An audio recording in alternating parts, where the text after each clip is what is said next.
Ooh, this child is filthy. Look, guys, I know that y'all sometimes get tired of hearing me talk about this stuff, but it's something that I felt was relevant, something that I wanted to talk about. Between Monday and Friday, every morning in my long commute between Macomb, Mississippi and Bogalusa, Louisiana, typical time runs between 5 a.m. to about 6:30. I think during that time. That's about all you can do is think. You're sitting there driving and you're thinking. And a lot of times I think of my best ideas, my best topics, what I want to talk about, how I want to talk about it, what's the point, how can I get it across to people. And with it being so close to Valentine's Day, I figured we would jump into something here. You know, Valentine's Day it's a good holiday. It gets a lot of flack because, I mean, it just depends on what state you're in your part of life. If you're like me and you're happily married, you know, life seems pretty good. Yeah, Valentine's Day is a pretty good holiday. If you've been struggling in that field, or you may have just come out of a divorce, Valentine's Day can be pretty rough on you. And for a long time, I didn't have a Valentine. I didn't have nobody to get stuff for. Nobody was getting nothing for me. I just was never that guy. And I want to talk about that today. Valentine's Day is a time of year where there is a lot of rejection. A lot of it. And a lot more of it than what you guys may think there is going on.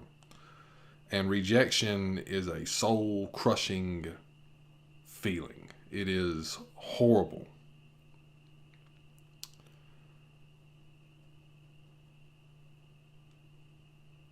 I hear people say every once in a while that you know, they want their kids, you know, they want their daughter to find a good man, you know, somebody they can live with and settle down, and you know, they want their son to be that guy. I am not, and I never have been Prince Charming. I just don't fit that profile. And when I say that, I don't want you guys thinking that I'm downplaying myself. It's that I don't feel like I fit the profile of Prince Charming. It's always the person who looks the best and just happens to be the hero of the story or whatever's going on. I'm just a guy who got extremely, extremely lucky at life. To be completely honest with you guys. Now, I still have to get up. I still have to go to work. I still got bills I got to pay every day. I know I could be way luckier than that, but considering how I never really applied myself in school, I did really well, ended up with the career that I have now. Considering how much of a jerk I was to people, considering how mean, how impatient, how just... I look back at some of the pictures and posts. You ever do that on Facebook? You ever go back and look and you're like, what was going on?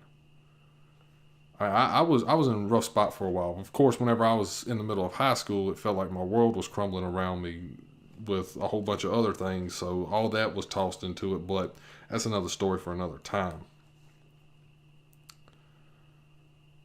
The first thing that I had to develop, there's two main things here that you guys need to be looking for in another person. The first thing was a care. And I know some of you might say, you know, well, we want them to be hardworking and this. Well, where do you think that comes from? It comes from having a care, a drive, a determination. You should have someone that cares enough about his own mom and dad. You should be looking for someone that has enough care about you, that they see a future with you. You got to have someone that has foresight, can see into the future. I remember, just a little over 3 years ago, about 30 yards from where I'm sitting right now, me and Allison stood right out there, right when me and her were just started dating. I was looking at this property. It wasn't even mine yet, but we were allowed to come on here and I was showing her around. It was nothing but trees and grass. And I laid out all my plans right there. I said, I'm going to clear off this. This is where the house is going to be. I'm going to have a long driveway off the road. They were dreams that were eventually turned into reality. But she was included in those dreams from the get-go. I had enough of a care about her to let her know what was going on, what was up. And that girl loved talking about that stuff with me. She still does. We still talk about dreams and things we want to do one day. But it was so awesome talking about building our own house. And for my birthday, right after I bought that land, me and my dad, we went and we bought some 4x4s and some 1x6s or so. I think that's what that is. And we built our front gated driveway. I went up to Tractor Supply, got a good 16-foot gate put up there.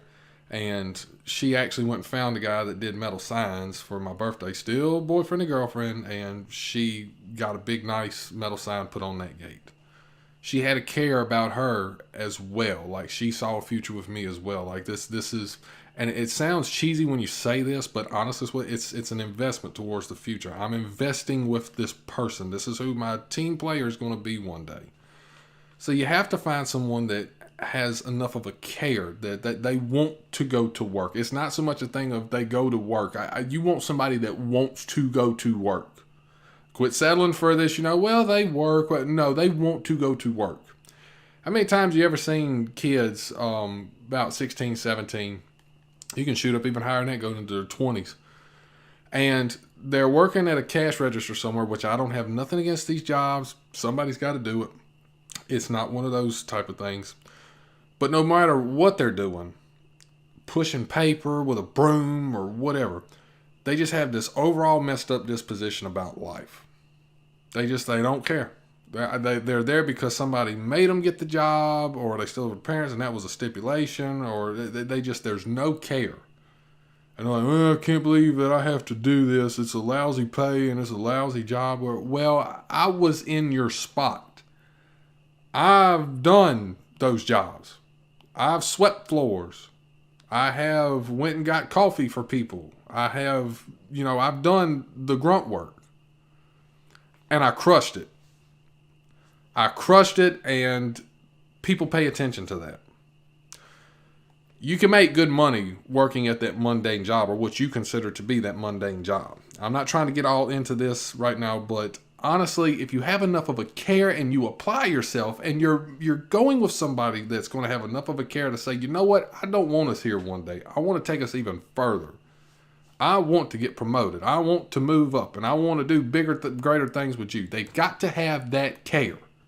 If they do not have a care enough to want to work, to take care of you, you need to walk away. I don't care what they look like. I don't care how many followers they have on Instagram. Quit looking at that stuff.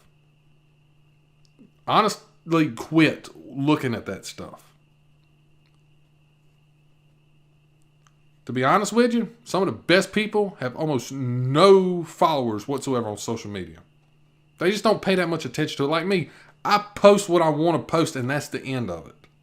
Like I'm not out here trying to get 2,000 likes on a post. Yeah, cool. If that ever happens, great. One of these goes viral or something awesome, but I don't care. I'm talking to y'all, telling y'all something that hopefully you take and you apply in your life. And I'm just telling you this stuff from a personal standpoint. The next thing, and this is the big one here, they have got to have an appreciation for you. Do not confuse that with the first one I listed off, a care. I know some of y'all might put two and two together and be like, well, isn't part of care appreciation? No, not necessarily. Because it takes something to get a real true appreciation. You know how you get a real good appreciation, or somebody that's really appreciative? Someone who has dealt in rejection. And I'm not just talking about they had the heart broke once or so, whatever. I mean, there are just some good people out there that's just naturally good at liking and appreciating. But most people, they have to go through this stuff to really learn how to take care of and appreciate things. I was one of those people that had to go through that. I never one time said to myself one day, as far as a revenge thing, like, oh, I'm going to work hard and do great, and I'll eventually be up here, and I can look down one day and say, hi, don't y'all feel stupid because I did do something with my life. It wasn't about that. I matured enough to get past that point in that level, and I love my wife. But had I not experienced all that stuff, I couldn't love her and appreciate her like I do now. If everything had just happened for me and fell into my lap, had she had met me in high school, a little after high school, with the messed up disposition that I had, it probably wouldn't have worked. That's why I trust in God's timing. He knows when to bring somebody in. I went to bed at night. I cried myself to sleep for nights. I was upset. And after a while of rejection, not from just one person or two people, I mean from a lot. At the age of 22, you know who you are if you watch this, by the way. I'm not here to call people out or do any of that stuff, whatever, but you know who you are if you ever watch this video and you hear me say this. At the age of 22, I was basically looked at and said, Justin, you're not worth anything, and you probably aren't going to be. And that tore my soul just apart. You're not worth anything. You probably aren't going to be. I still remember those exact words. They will stick with me for the rest of my life. Well, I think that I proved you wrong. And it wasn't about proving you wrong, but I'm appreciative for those kind of things in life because it pushed me even harder. And now that I have found the one, my wife, I will fight to the death for this woman. And that is the end of it. There is nobody else but my wife. Case closed. There isn't. I love this woman too much. I appreciate her. I adore her. And I know you guys might get sick and tired of me hearing always hear me talk about her and what I love about her and whatnot. Hey, go watch somebody else. But if you're going to listen to me, I'm going to always tell you that I'm grateful and appreciative of this woman. This girl had to fight through so many barriers and boundaries that I had put up myself because I was done with it. I was done with the dating game. I didn't want nothing to do with it no more. My mindset was just go make a bunch of money, drive a nice vehicle, and get you a little rinky-dink place somewhere, whatnot, and just enjoy life. That was what my philosophy was. And had it not been for her stepping in when she did, I was probably headed down a dark road. Until one day something clicked in me and said, this person has done what I was trying to do with other people. And it took that. It took me to feel like I had somebody trying so hard for me like I had been trying so hard for others. And ever since we got together, it has been an amazing, beautiful relationship.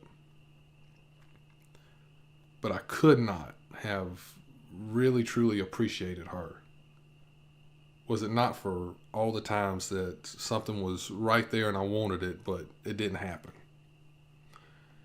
And I don't hold a grudge towards any of that. Even that one example I told you guys, I don't hold a grudge against that. I don't. I don't care anymore. I really don't. Because now I'm here and I see what that led to. I'm appreciative of it. I'm glad that all those times that stuff happened. Because it was for something great. No uphill battle is easy. But that uphill battle, that constantly having to fight your way to the top, makes getting to the top so much greater. It's more of a success when you get there. Failure, rejection, they're great teachers. And appreciation is a gift you get from constant rejection. And it's one of the most beautiful, greatest gifts you'll ever get in your life. And you can take that and apply that to a lot of things, not just relationships. Your career. You apply for this promotion, it doesn't happen. You apply for the next promotion, it doesn't happen. And after a while, you sit there and you're like, what's going on here? And, they tell you like, you're not ready yet. We're watching you. We know what you do. We love you, but you're not ready yet. So you apply for the next one. You might get passed up on that one as well. And then eventually something just falls out of the sky, it seems like. And everything lines up right. And most of the time you're sitting there like, wow, I'm glad I didn't get that other job because this one here is actually way better. Ain't it amazing how stuff like that just happens sometime? I think we got somebody looking out for us, if you know what I'm talking about. And when you finally get that promotion, oh, you are top of the world. because you fought. You didn't give up. You fought. Round 1, round 2, round 3, round 10, round 15. You kept going and swinging and punching. You never stopped. That's who I'm talking to here today. I'm talking to the people who want something in life, who have a craving, a yearning to do better in life. You will fight. You will go all out as far as you have to get somewhere in life. As far as job, as far as your relationship, as far as your spiritual connection with God, whatever it may be, you will push through. You don't stop. You don't quit. She didn't do that to me. And because of that love and because of my appreciation now, there is nothing I won't do for her. Her happiness is everything to me because she gave me my happiness back. I know that you probably can't see the light at the end of the tunnel because you may be in a very dark tunnel right now, feeling like your legs are about to give out. And it seems like the further you walk, the longer the tunnel gets, the darker it gets, the colder it gets. A light at the end of the tunnel, you can't even see your hands in front of your face because this thing got so dark. Do not give up. I don't care if you are alone again this Valentine's Day. Keep pushing yourself. Keep remembering who you are, where you come from, what you offer the world and to someone else, what makes you you. And I'll be praying for you. I'll be praying for you to push through that fight day in and day out. You got this. But you need to remember those two things. Look for someone that has enough of a care about you. And that's hard to detect. You've got to be very thorough in finding somebody that's really going to care enough about you.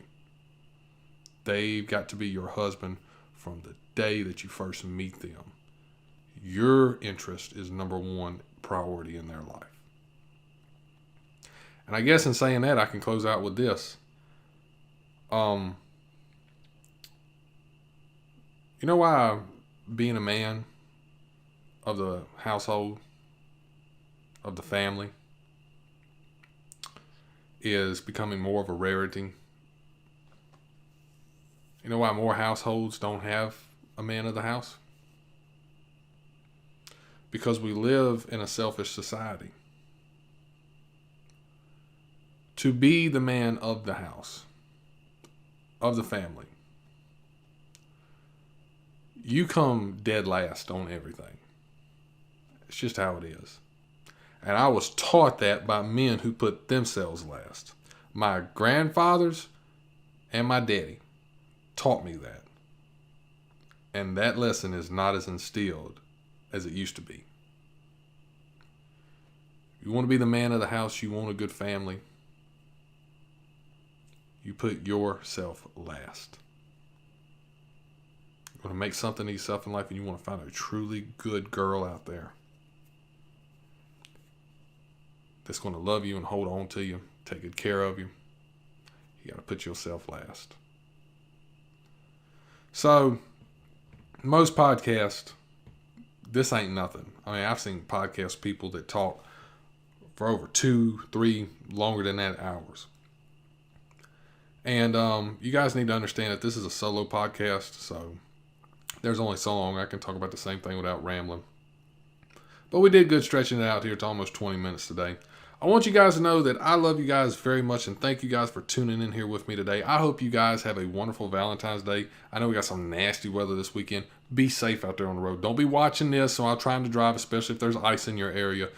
Stay focused down the road. Make sure that your loved one gets to see you on Valentine's Day. Be careful out there. Be nice to one another. Be kind, be courteous. There's a lot of people going through a lot of different things right now.